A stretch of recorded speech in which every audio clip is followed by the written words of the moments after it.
I think the sequel's been in the works for a very long time. I think Jerry and Tom have been talking about it for many, many years. And, it was very important for everybody to make a grounded film and something that was very tactile and not relying on a lot of CG. So our efforts were always geared towards that. And then obviously, character and emotion and figuring out what that meant, because it is my first conversation with Tom when we talked on the phone. He was in the middle of shooting Mission, and he said to me, it's a competition film, and that's family.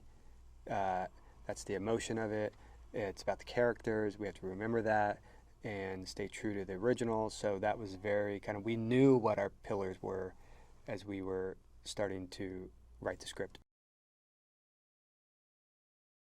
Working with Tom, this is my third film with him, and it's complete dedication when you're working on a film with him, and he makes you better as a producer, crew member, director, whatever you're doing on the film. You want to be at an all-time high working for him, and he is great to work with. He's got it all. I mean, it's always about the story and the emotion. Working with him, as a producer, you get the opportunity to work with somebody that's the top at his craft, and you get to bounce ideas off them. And he's done more movies than all of us, and he's seen it all. So you're learning. You have a partner, and you also have the benefit of watching him as an actor. So it's pretty awesome. It's like working on the dream team. Having Jerry Bruckheimer as your producing partner on a film is it's a dream. You can never ask for more. I mean, it's Jerry has seen it all. Jerry has done a lot of movies. He's seen every situation. He knows how to handle them. He is very calm. He's very respectful. He lets you do your process.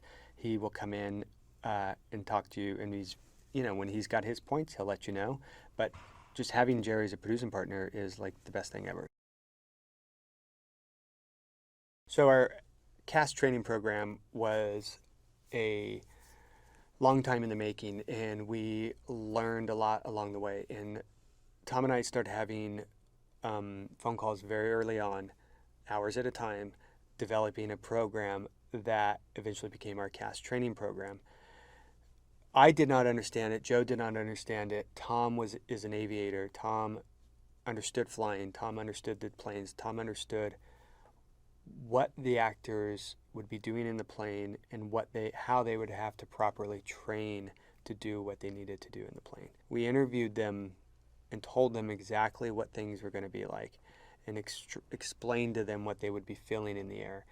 So having Tom help and develop the training program was priceless. I mean, we wouldn't be doing anything we were doing on the film if that did not happen. We knew we wanted Maverick to be Maverick of today and the proper age of Maverick today. We had no intention of making Maverick, 30 years old or anything like that. We wanted, where are we now in the story? And that was rule number one for us, and rule number one for Joe and Tom. But also, where did we leave Maverick, and what's been happening in his life? What has he been doing for 34 years? So I think we came to a great storyline of where has he been, and also what has he been dealing with for all of these years after his best friend died. I think any movie goer on the planet will enjoy this film. I think it's naval aviation period at its finest, armed forces at its finest, because it's a film about family, it's a film about emotion, it's drama, it's competition.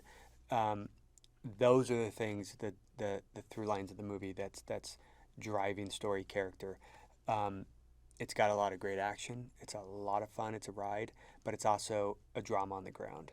And I think that's a lot of fun, and I think that's what translates around the world for us, because it's truly about the characters, and all of our action is in the air, which is very unique for movies of today.